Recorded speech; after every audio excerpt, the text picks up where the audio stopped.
Hello, this is RV Vagabond Jerry, sitting in the driver's seat of my motorhome. And today I want to talk to you about how RVers, full-time RVers that is, do business on the road. Now there are basically two types of full-time RVers. There are those who is called stationary, where they live in an RV every day of the year, but they don't do much traveling.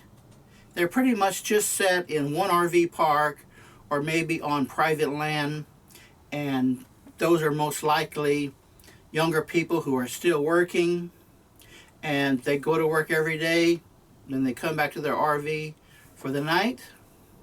Just like if you were living in a landed home or an apartment, they just, for whatever reason, prefer living in RVs instead of a landed home, an apartment, or a mobile home, that kind of thing. That's not what I'm talking about in this video. I'm talking about RV full-time travelers. And then there's two different kinds of RV travelers. There are those who will spend a month or so at one location, and then they'll get up and move to another location. So basically, they're living in 12 different places during a year, 1 month at each place. And then there are other traveling RVers, like myself, who are pretty much traveling all the time. Personally, I rarely stay in one location more than a week at a time. I tend to get bored very easily, so when I'm anywhere for a week, I'm pretty much ready to move on to new scenery, new location, new things to see and do. Now that does mean one particular problem: having a permanent address and having a mailing address where you can get your mail and packages. And what most traveling RVers do is they will sign up with a mail forwarding service. And there are some RV clubs that have their own mail forwarding service, especially for their members. A lot of the mail forwarding services kind of specialize in RVers, and they help the RVers out in other ways as well. But the main thing is receiving postal mail and packages. Now, about packages, a lot of times when I'm on the road, if I order something from like Amazon or someplace on the internet and I want to get it pretty quickly, then I will have it delivered to a package delivery service, either to a UPS store, or there are other businesses that allow their customers, people who maybe not even are their customers, to receive packages there, and then you go and pick them up. And a lot of these are like drugstores, where on a regular basis they have people deliver packages there, and then you go and pick them up. And there's no charge for that. And I think they do it just as a way of getting customers in the store, because if I'm going there to pick up a package, I may very well do some shopping while I'm there. I think that's the idea. And that works most of the time. Although I have to pre-plan that, because if I'm doing a lot of frequent traveling, I have to project down the road where I'm going to be when I'm expecting that package to get there. So when I arrive at that city, I go to that location, the store, and pick up my package.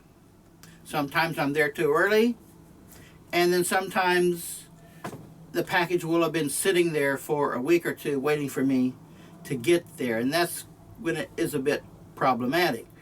And you can have these mail forwarding services not only receive your postal mail, but receive your packages, and then whenever you want to receive either your mail or your packages, then you call or email the mail forwarding service, tell them where you are, and then they will repackage your mail or packages and then ship them to you. However, that is not much different than like what I said before, receiving packages. So that's not something I want to do. For one reason is the mail forwarding service they will charge you postage and a packaging fee, even if they're just sending you your postal mail. You're going to pay a monthly fee anyway, but sometimes for some services like forwarding, when they actually forward something to you, they will charge you a special fee for that. If not, then you just go to their location and pick it up in person. Now, I don't do that. I could, but I found what I like even better. I have a brother who lives in Texas, around San Antonio, and I go back there to pick up my mail and pick up my packages at least twice a year, sometimes 3 times a year, in between each one of my trips. And I have my mother and other family who still lives there, so I go back to visit them as well. So I do tend to go back to Texas after each one of my seasonal trips around the country. And when I'm going to go back to my hometown where my brother lives, that's when I start ordering packages. Because when he gets them, he just puts them in my storage area, and then when I get there, I just come and pick them up. He doesn't even need to be there when I come to pick them up. But I don't want to overwhelm him with a lot of postal mail. So what I do is I try and have as very few things as I can sent to through the post office. And for almost everything that I normally do, you can sign up for paperless delivery of all sorts of things that would normally go out through the postal mail. So I do try and get all of my communication through email.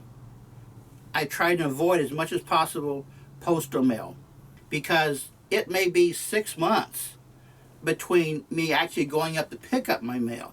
And that is true. I pick up my mail maybe twice a year. So I make sure that nothing really, really important is going to be going to the postal mail unless I just have no other choice. I may have to tell my brother, when this particular letter comes in, this is who it's going to be from. Let me know when it gets there. And then I may want to have him re-mail it to me wherever I happen to be around the country. Another thing is I have my income items direct deposited to my bank account. I have some bills directly come out of my bank account. And I get my credit card statement from the credit card bank's website. I pay all of my bills online. All of my financial business is done online, so I don't have to use the post office for anything. And I rarely ever actually have to stop by a post office. That's the big goal. And another issue is, no matter who you are, where you are, you have to have an official permanent residence. Even if you never ever live there, which is my case. I never ever stay overnight at my brother's house. But his home address is my official permanent address, which I have to have on my driver's license through the Texas driver's license service, and anything else where I have to give them an official landed street address. I use my brother's address for that. So I'm fortunate to have a brother who allows me to use his address for various purposes and collect my postal mail and any packages I have shipped to him. If something happened to him where I couldn't do that anymore, then I would have to resort to signing up with one of these mail forwarding service businesses, which I really don't want to do. I'm going to put that off as long as I can. Since I'm going back there anyway, 2 or 3 times a year, especially to visit my mother, who lives in a nursing home at 93 years old, I think she is now. I'm going to be going back there anyway. Now, there's some things where I just cannot avoid postal mail, like when I renew my driver's license, or when I get my annual license plate stickers for my motorhome's license plate, when that's renewed. When I got my passport, I had to pick that up. So there'll be instances like that to where, as much as I want to do everything by paperless, there's cases when you just can't. So you definitely have to have some landed address that's your official address, which you can use for certain purposes. Now, for a lot of RVers, they really don't have any sort of home base, kind of like I do in Texas. But they still have to have that landed address, at least for their driver's license. So what most people will do who are full-time travelers is they'll pick a state. Just pick a state, which is typically Florida, Texas, or South Dakota are the three most popular states because they're the easiest to deal with, and most importantly is they don't have state income taxes where you don't even have to file a state tax return. South Dakota is probably the most popular state for that. You have to go to South Dakota to get set up in person, but after that you never have to go back to South Dakota. You could be a resident of Arizona or any other state, but these other states are going to have the state income taxes, and it's not about avoiding taxes. It's about not paying taxes to a state that doesn't really deserve it. You may be an official resident there, but you may rarely, if ever, go there. So you're not using any state services that you should pay taxes for. And a big issue about taxes is when you buy an RV.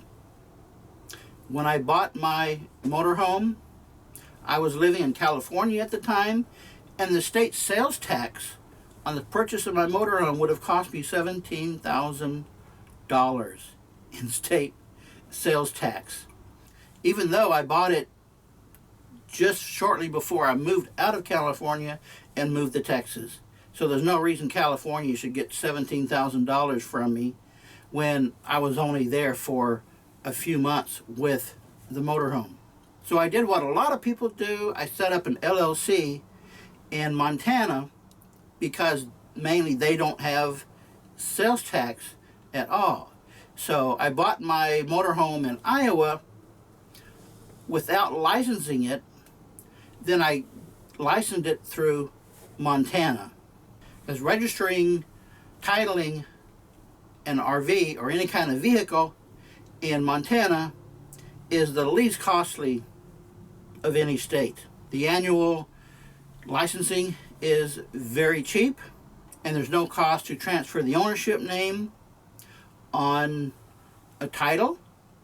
In California, if I wanted to put my RV in someone else's name, like a relative, that constitutes a sale and have to pay sales tax all over again. But then, with Montana, I have to have an official address in Montana for the LLC, and I have to use a mail forwarding service in Montana for that purposes. So it's a little bit of an annoyance, but it's worth it for me. And I've been doing that for 6 years now, and it's worked out just fine. I can have postal mail sent to my Montana address, and then they will forward that to me. Actually, what they do is they open my mail, scan it, and upload it to their website. Then I go to their website to look at it. They tell me when something comes in, and I look at the mail that they've scanned in and see if it's something I want or not. But I don't want to use that Montana address for any other purposes other than the registering of my LLC and for the licensing and insurance on my RV, my motorhome, and also do the same thing on my motorcycle. And another nice thing about Montana is once you register a motorcycle, you never have to renew it each year. And then after an RV or other vehicles are at least 10 years old, then they give you a permanent license plate where you never have to renew it each year. So when someone is becoming a full-time RVer, they have a lot of questions about residency and how to get mail. I have seen that question come up in forums a zillion times. And there are many answers to that question depending on someone's own personal situation. I found what works best for me. And if you're going to be a full-time RVer that is not stationary in just one place, then there are various factors like that that you need to figure out what works best for you. So I hope this video has helped you if you ever need to make that decision. Good day, folks.